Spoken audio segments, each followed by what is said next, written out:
चलो डाइजेशन का प्रोसेस अपना कंप्लीट हो गया। आज अपन इम्पोर्टेंट क्वेश्चंस करेंगे, जो भी मैंने टॉपिक पढ़ाया है उससे रिलेटेड, न्यूट्रिशन और ह्यूमन डाइजेशन से रिलेटेड जो भी क्वेश्चंस हैं।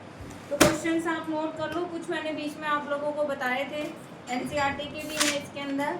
तो what outside raw materials are used by an organism. एक ऑर्गेनिज्म जो है आउटसाइड रॉ मटेरियल कौन कौन से यूज़ करता है।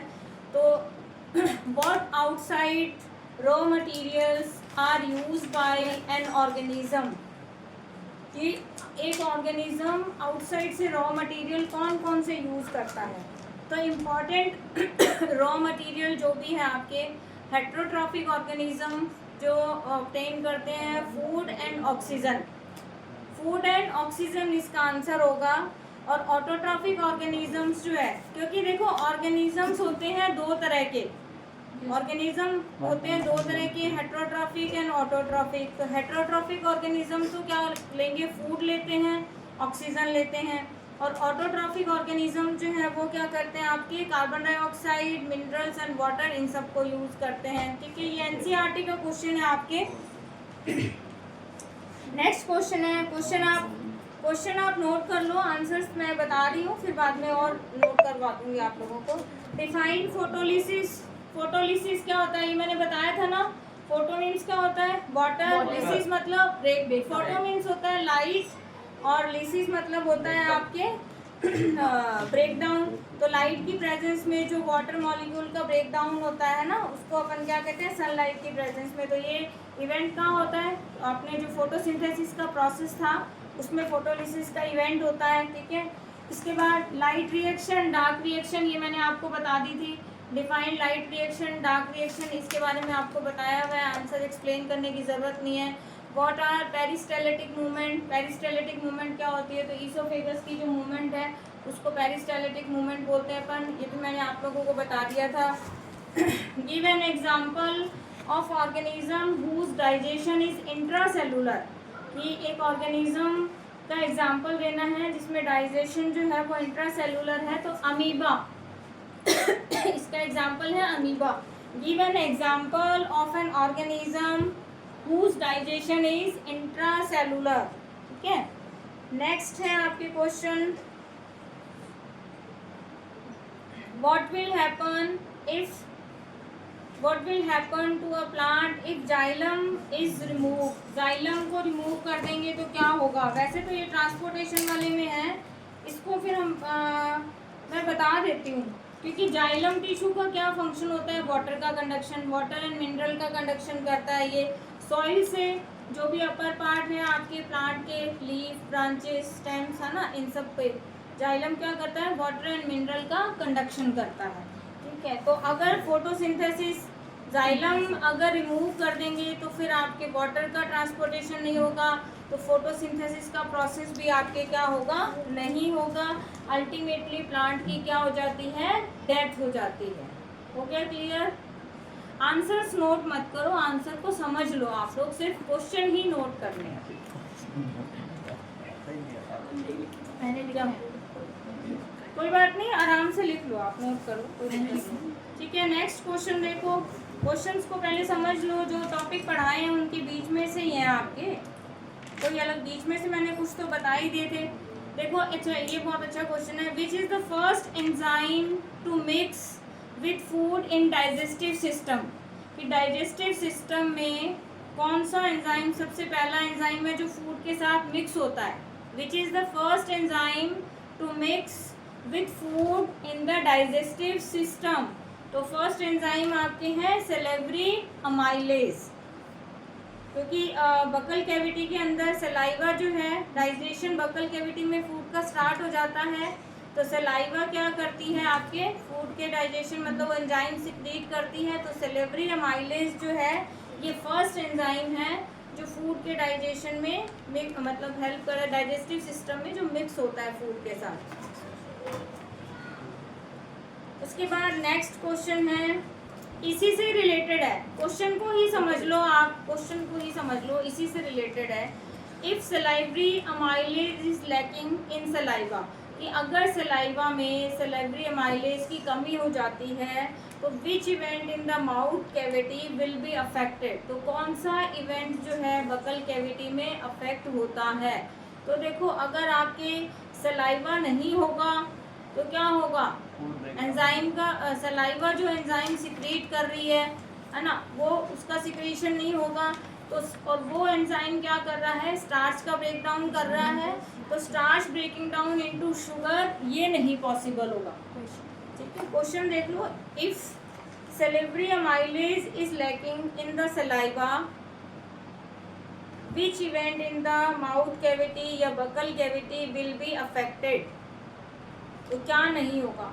तो ये हमेशा आप लोग ध्यान रखना कि जो भी आपके क्वेश्चन जैसे अपन फंक्शन किसी का पूछते हैं, हमें पता है कि सलाइवा जैसे जो एंजाइम सिक्रीट कर रही है, इसका आपको उल्टा करके पूछ लेते हैं कि अगर ये एंजाइम या ये पार्ट नहीं होगा तो क्या होगा, तो वो जो फंक्शन कर रहा है वो वाला फंक्शन कंप्लीट नहीं होगा उसमें, यही ध्यान रखना है। ठीक है, व्हाट इज चाइम या काइम, CHYME, ये कल ही मैंने बताया था आपको, है ना, ये कल बता दिया था, इसको आंसर नोट करने की ज़रूरत नहीं है। फिर देखो, what protect the inner lining of stomach from hydrochloric acid, what protect the inner lining of stomach from hydrochloric acid, hydrochloric acid से स्टमक की इनर लाइनिंग को कौन प्रोटेक्ट करता है, म्यूकस, क्योंकि म्यूकस होती है ना इनर लाइनिंग इसकी। फिर नेक्स्ट क्वेश्चन है, ये तो थे simple short, very short type के क्वेश्चन। नेक्स्ट क्वेश्चन है, what is the function of digestive enzyme, digestive enzyme के फंक्शन क्या है। तो देखो सिंपल सी बात है, डाइजेस्टिव एंजाइम क्या करते हैं, जो भी आपके फूड के जो इनसॉल्युबल लार्ज मॉलिक्यूल्स होते हैं उनको स्मॉल सॉल्युबल मॉलिक्यूल्स में चेंज करता है डाइजेशन प्रोसेस से। इसमें आप किसी का भी एग्जांपल दे सकते हो, जैसे पैनक्रिया जो एंजाइम सिक्रीट कर रहा है तो उसमें उसके एग्जांपल से एक्सप्लेन कर सकते हो, या कोई भी और एंजाइम जो आपको पता है तो उसके अकॉर्डिंग लिख सकते हो। तो मेन बेसिक फंक्शन क्या है आपके डाइजेस्टिव एंजाइम का, तो जो इनसॉल्युबल फूड के जो लार्ज मॉलिक्यूल हैं उनको स्मॉल वाटर सॉल्युबल मॉलिक्यूल में कन्वर्ट करना by the process of digestion. और एग्जांपल में आप किसी भी एंजाइम का एग्जांपल देके उसको एक्सप्लेन कर सकते हो। फिर है नेक्स्ट क्वेश्चन, ये बहुत बार आता है, NCERT का भी है ये, how is small intestine design to absorb digested food, how is small intestine design to absorb digested food, कि स्मॉल इंटेस्टाइन किस तरह से डिज़ाइन है, मतलब किस तरह से डिज़ाइनिंग है उसकी कि वो डाइजेस्टेड फूड को एब्जॉर्ब करती है। तो ये क्वेश्चन बहुत बार आता है, मैंने आप लोगों को पहले भी कहा था कि जो भी सिस्टम्स हैं आपके तो उसमें पूरा ऐसा कभी बहुत कम आता है कि पूरे सिस्टम को वो क्वेश्चन देंगे कि एक्सप्लेन करो। कई बार उसमें क्या होता है, जैसे डायग्राम आ गया, उसकी लेबलिंग आ गई, फिर उसके बाद वो जो डाइजेस्टिव सिस्टम या सर्कुलेटरी जो भी सिस्टम है उससे रिलेटेड 2-3 छोटे छोटे क्वेश्चन आते हैं आपके। तो जैसे ये आपको बता दिए स्मॉल इंटेस्टाइन का, तो स्मॉल इंटेस्टाइन में मैंने आपको बताया था कि इनर लाइनिंग जो होती है उसमें क्या होते हैं, फिंगर लाइक प्रोजेक्शंस होते हैं जिनको विली बोलते हैं। तो ये जो विली है ये क्या करती है, लार्ज सरफेस एरिया प्रोवाइड करती है फूड के डाइजेशन के लिए। तो इसमें आपको और वैसे बताना है कि करती कैसे है, उसमें रिचली वो ब्लड वेसल्स होती हैं, तो जिसमें आपके क्या होता है, फूड एब्जॉर्ब हो जाता है। क्या हुआ, बीच बीच में इस तरह से डिस्टरबेंस मत करो। नेक्स्ट क्वेश्चन है आपके,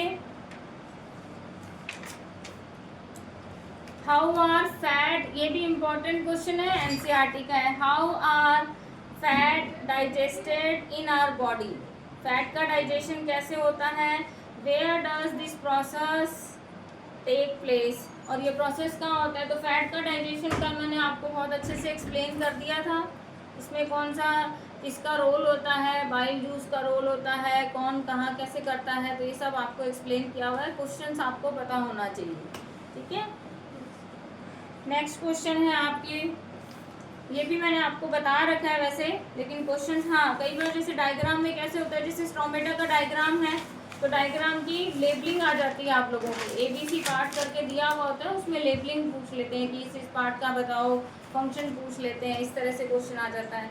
फिर नेक्स्ट है what substance are contained in gastric juice. What substance are contained in gastric juice, what are their function.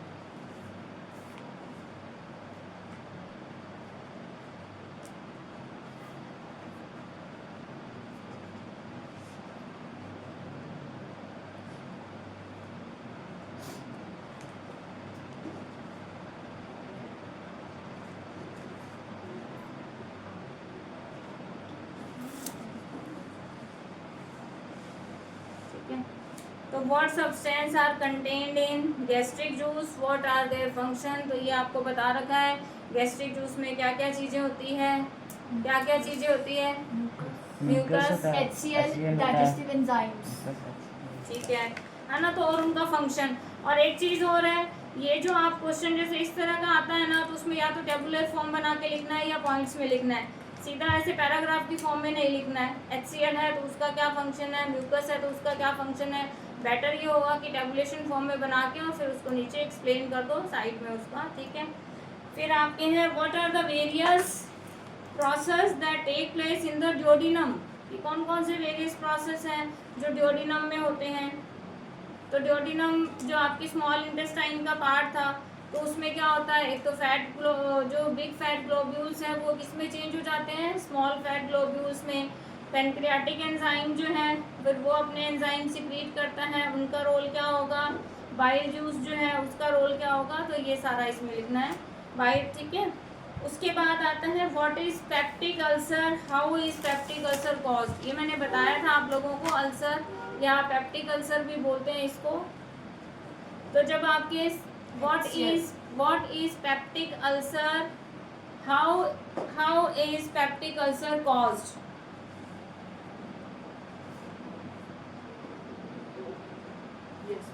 तो जब आपके अल्सर जो हो जाता है, स्टमक की जो इनर लाइनिंग होती है उसमें जब अल्सर फॉर्मेशन हो जाते हैं तो उसको पेप्टिक अल्सर बोलते हैं।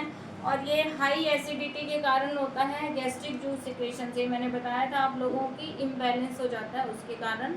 तो ये एक छोटा सा कई बार क्वेश्चन आ जाता है इसका।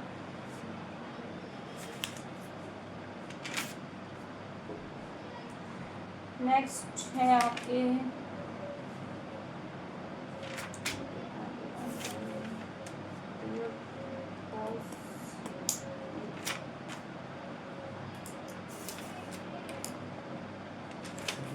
हाँ, एक क्वेश्चन मैं आपको ये भी बता रही थी, why do herbivores have longer intestine than carnivores. ये बहुत बार क्वेश्चन आता है, why do herbivores have longer intestine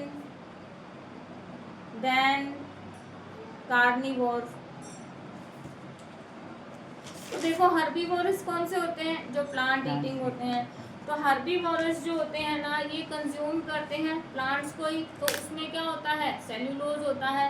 तो सेल्यूलोज जो है आपके, वो क्या है, उसके सेल्यूलोज के डाइजेशन के लिए थोड़ा टाइम ज़्यादा लगता है, इसलिए उसकी जो आपके गट जो होती है लॉन्गर टाइम लेती है डाइजेशन के लिए, इसलिए इनकी गट लॉन्गर होती है कार्निवोरस के कंपैरिजन। तो ये ध्यान रखना, ये बहुत बार आता है क्वेश्चन। ऑटोट्रॉफिक हेट्रोट्रॉफिक न्यूट्रिशन में डिफरेंस ये आप कर सकते हो। ऑटोट्रॉफ हेट्रोट्रॉफ्स में डिफरेंस, और जो आपके parasites, parasitic, saprophytic, holozoic mode of nutrition, जैसे ये इनके बारे में आप लिख सकते हो। ये तो मैं बता रही हूँ, इसको नोट करने की ज़रूरत नहीं है क्वेश्चन को। ये तो सिंपल सीधे जनरल क्वेश्चन है। जो थोड़ा सा होता है ना किसी टॉपिक के इंटरनल क्वेश्चन किस तरह से आते हैं, उसको मेन आपको ध्यान रखना है। ये तो सिंपल आपको पता ही है। इसके बाद में है हाँ, न्यूट्रिशन प्रोसेस। अमीबा में जो न्यूट्रिशन प्रोसेस है उसको एक्सप्लेन, ये मैंने बता दिया था, क्वेश्चन को लिखने की ज़रूरत नहीं है। एक चीज़ इसमें ज़रूर ध्यान रखनी है कि अगर अमीबा में न्यूट्रिशन प्रोसेस को जब एक्सप्लेन करना है तो उसमें आपको वो स्टेप्स लिखने हैं जो मैंने बताए थे, इंजेशन, डाइजेशन, ये सारे स्टेप्स लिख के और फिर उसको एक्सप्लेन करना है, उसका डायग्राम बनाना है। Role of liver in human being, तो लीवर का क्या रोल है ह्यूमन बीइंग में, तो बाइल जूस सिक्रीट करता है आपके, है ना। और इसके बाद में है ये अल्कलाइन मीडियम प्रोवाइड करेगा, फैट के डाइजेशन में हेल्प करता है। दूसरा, एक्सेस जो ग्लूकोज है उसको स्टोर करता है ग्लाइकोजन की फॉर्म में। ये मैंने ये भी बताया था कि ह्यूमन बीइंग में ग्लूकोज का जो स्टोरेज है वो किस फॉर्म में होता है, ग्लाइकोजन की फॉर्म में। तो वो लीवर करता है access glucose in the form of glycogen, इसकी फॉर्म में स्टोर करेगा। फिर जो भी आपकी जो आपके अमोनिया जो प्रोड्यूस होती है अमीनो एसिड्स वगैरह के मेटाबॉलिज्म से, तो ये हाईली टॉक्सिक होती है, तो इसको ये कन्वर्ट करता है लेस टॉक्सिक यूरिया इसमें, तो ये आपको ध्यान रखना है। फिर आपके हैं नेक्स्ट क्वेश्चन, ऑलमोस्ट क्वेश्चन हो गए। अगर जैसे डाइजेशन का प्रोसेस एक्सप्लेन करना है तो उसमें किस तरह से फूड का पूरा, तो उसमें सारा लिखना पड़ेगा। जैसे क्वेश्चन है describe the process of digestion food in human being, तो उसमें फिर ingestion, digestion, absorption, assimilation, egestion, ये सारे आपको लिख के एक्सप्लेन करना पड़ेगा। होलोजोइक सैप्रोफिटिक न्यूट्रिशन में डिफरेंस ये आप लिख सकते हो। न्यूट्रिएंट्स एंड न्यूट्रिशन में डिफरेंस, ये बहुत बार पूछा जाता है। न्यूट्रिएंट्स एंड न्यूट्रिशन मतलब इसकी टर्म को डिफाइन करना है। होलोजोइक और सैप्रोफिटिक में आपको इसमें लिखना है। डिफरेंस के अंदर एक एग्जांपल भी आप लिख सकते हो, साथ में 2 पॉइंट डिफरेंस के दे दो।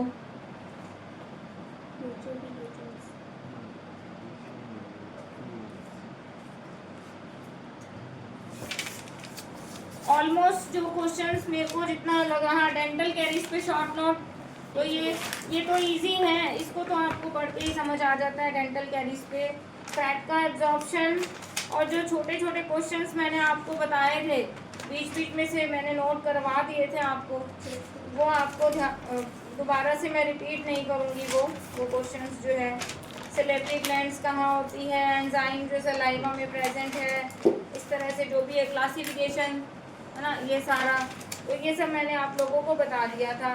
अमीबा का न्यूट्रिशन प्रोसेस क्या होता है उसके और उसको मोड ऑफ न्यूट्रिशन कौन सा है उसमें, है ना, ये सब हमने पहले डिस्कस कर लिए थे, तो वो वापस मैं रिपीट नहीं करूँगी। Opening and closing of stomata, तो कल की जो क्लास है उसमें अपन नेक्स्ट टॉपिक रेस्पिरेशन वाला करेंगे। आज जो क्वेश्चंस मैंने जितने मेरे को आ गए थे समझ में कि वो सारे बता दिए हैं। अगर कुछ और रह जाएगा तो चैप्टर जब ख़त्म होगा तब और डिस्कस कर देंगे। Yes, ma'am.